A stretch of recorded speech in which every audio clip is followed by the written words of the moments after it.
She had a dinky mini skirt, and then she had a head wrap that matched her dinky mini skirt, and she had a ruffled shirt. And I like to say that she brought the Caribbean breeze with her wherever she went, because she didn't just walk into a room, she walked. It felt like that. When you saw her, your body started to move like that too. And she wasn't necessarily like this great singer. She was a wonderful poet. A lot of her poetry is featured all over the world in international studies around, the value of poetry and culture. And so she didn't have this great singing voice, but she could tell a story like nobody else. That was fun. I had the pleasure of introducing a bunch of educational revolutionaries, or at the very least, forward-thinking folks. I got to introduce Miss Lou to a room full of those people in Long Island at AERO Conference, which is Alternative Education Resource Organization. And this conference was so dope. It's my first time attending AERO, and it was just, some folks who are living in one end of the spectrum or other, a focus on education and seeing the need for change as far as our approach to education and children on the broader scale, and then doing something about it. So shout out to the Alliance for Self-Directed Education, because that's how I ended up going to AERO. And I really enjoyed the conversations that happened in that space. It's my first time going to an alternative education conference.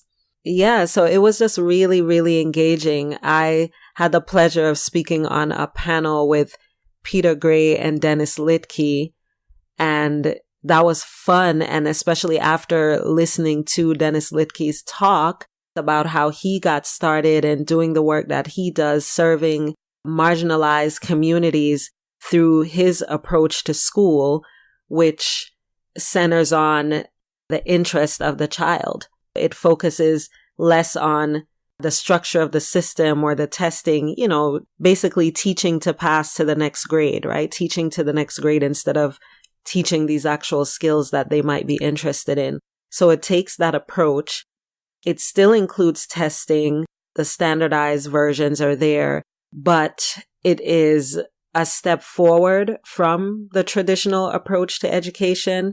And there may be some opportunities to bridge some gaps from the traditional model over to more literal self-directed education through things like what Dennis Littky is doing. So I was really, really impressed with the drive there and the vision there. And I could definitely see that leading over to ultimately where I just feel like we can serve more people and more people can serve themselves is more literal self-directed education. So shout out to Dennis Littky.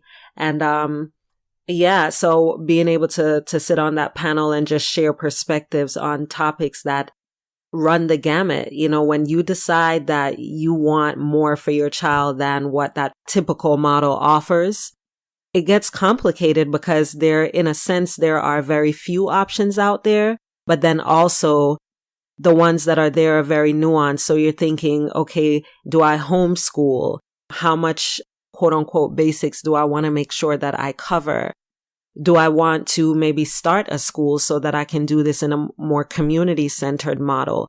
I got to talk with people who were looking at learning and living with children from all of these different approaches. And even though unschooling is still very much like on the radical end of the spectrum in the space, I found myself really being able to practice my skills of just being an observer and not trying to defend my point, because at some points I was like, what are you talking about? Of course it's about self-directed education, but, and just recognizing my bias and being like, all right, let me listen to what they're saying. So I got to practice that, flex those muscles a lot. And, everywhere I went, there was this good conversation happening. Someone emailed me and asked me which of the workshops did I attend. So let me grab my paper. One of my favorites was the one with Natural Creatives, group based in West Philly, Philly for sure, West Philly if I'm not mistaken, with Peter Bergson and Nisha and Isa and Chris. And I'm forgetting their last names. Maybe I wrote it down somewhere. It was just really dope to be in their workshop because they were talking about ways to, I'm trying to find the name of their actual workshop, making self-directed education feasible for inner city families, essentially, because of the population that they serve and endeavor to serve.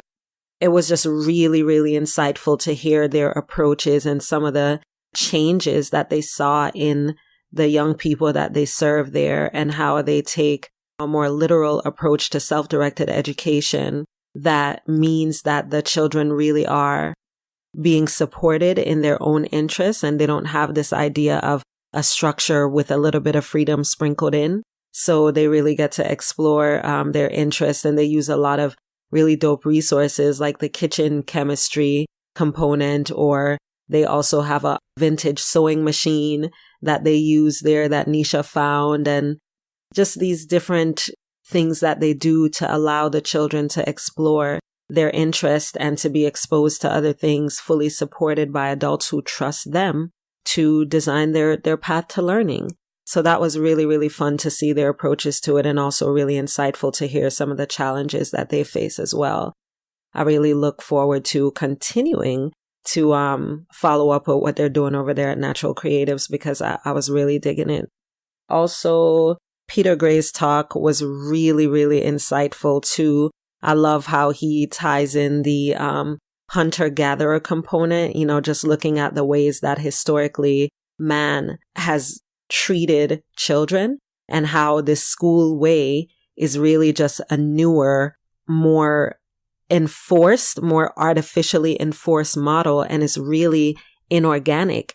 And not only is it inorganic, it's counterintuitive to how learning actually happens and how we as human beings learn best and evolve best. And so that's always really good to just be able to connect those sort of things at that primal level.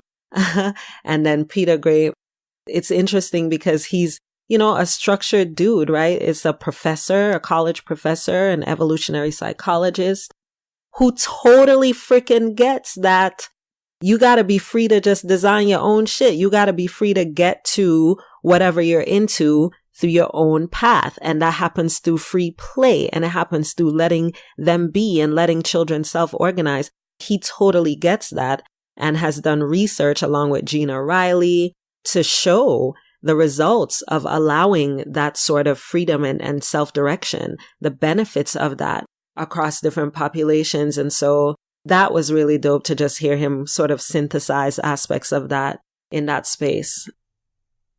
And speaking of research, Gina Riley, whom I just mentioned, was the co-researcher of the report in conjunction with Peter Gray around adult unschoolers, grown unschoolers, what some of the benefits were in their eyes, some of the experiences they had, some of the drawbacks, whether they went on to higher education, those sort of things. Gina presented that research in a workshop, and that was really interesting.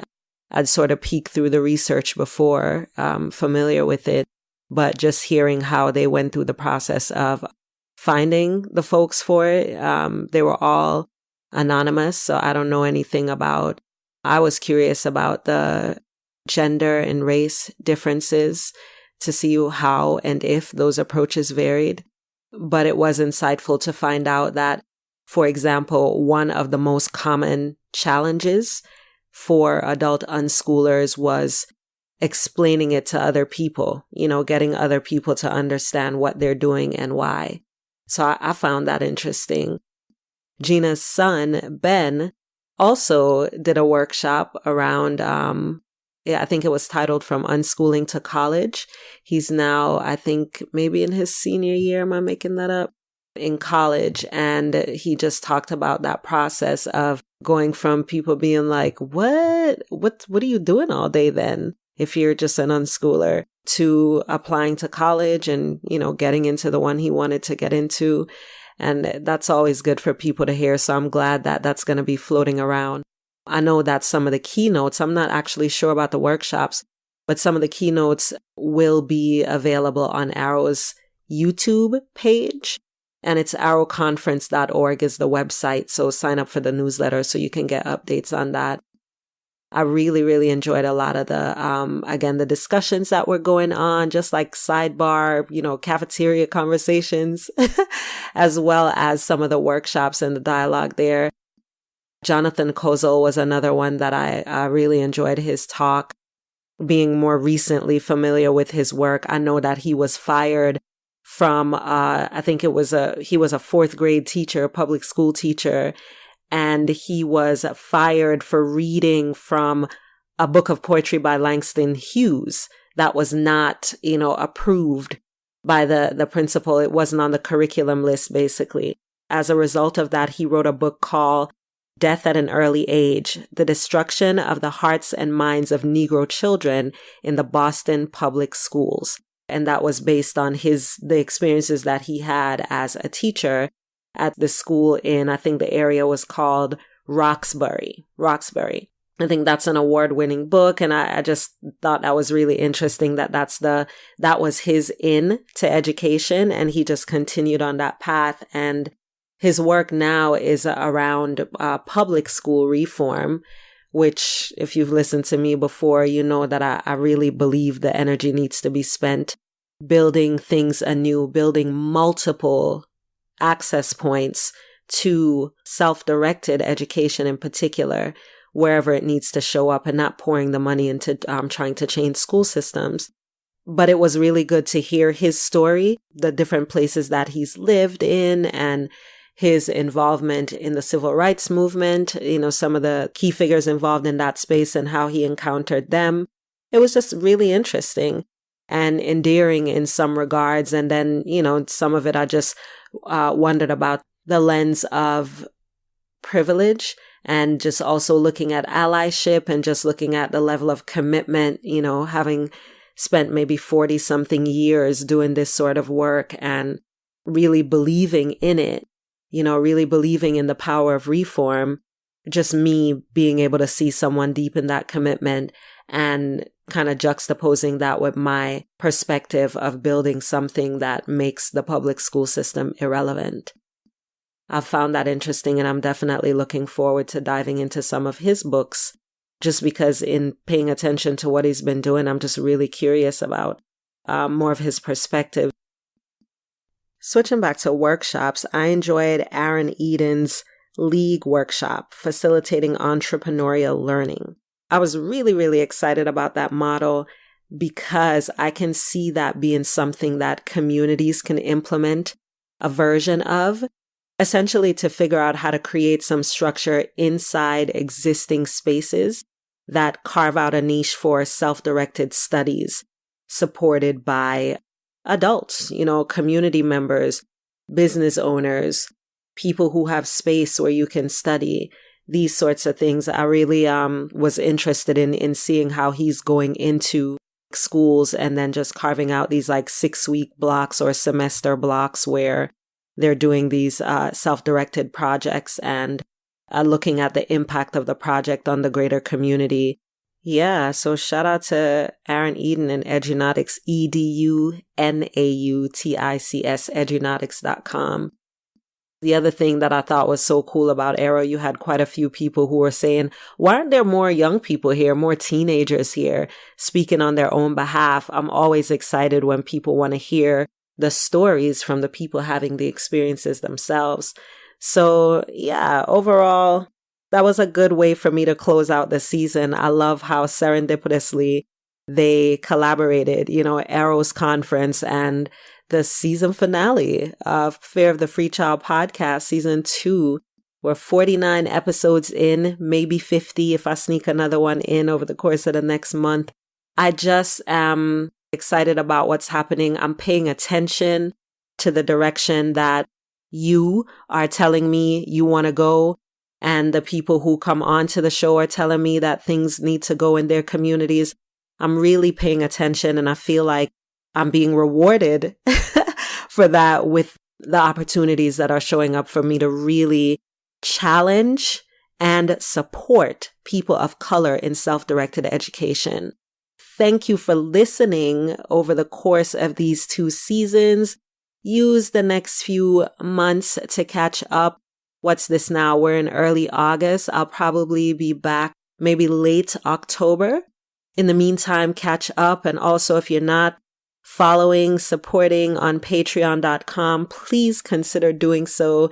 And if you can make it happen, you can head over to patreon.com/Akilah, patreon.com/Akilah.